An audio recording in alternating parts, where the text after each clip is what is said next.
नमस्कार. मी वैष्णवी पृथ्वीराज शिरगिरे. मोठ्यानं बोल मी बेटा. आता 8वीत शिकत आहे. आजचा विषय 21व्या शतकातील सावित्रीच्या लेखी.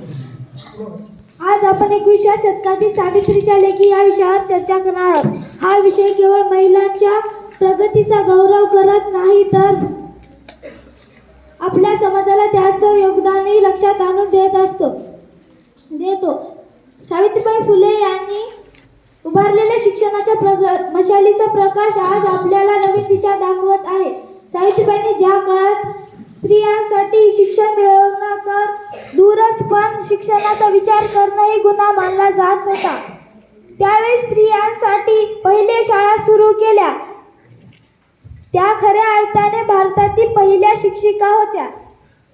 त्यांनी महिलांसाठी शिक्षण, समानता आणि सन्मान यासाठी जे काम केलं ते क्रांतिकारकच होतं.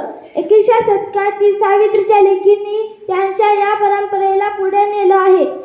आजच्या काळातील स्त्रियांनी प्रत्येक क्षेत्रात आपली छाप उमटली. मग ते वैद्यकीय क्षेत्र असो की तंत्रज्ञान असो की क्रीडा. हिमा दास, पी.टी. उषा आणि सानिया मिर्झा या महिला केवळ खेळातच नव्हे तर प्रेरणादायी व्यक्तिमत्व म्हणून पुढे आल्या आहेत.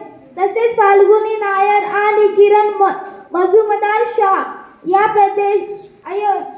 उद्योजक महिलांनी सिद्ध केले की महिलाही उद्योजक क्षेत्रात मोठी कामगिरी करू शकतात.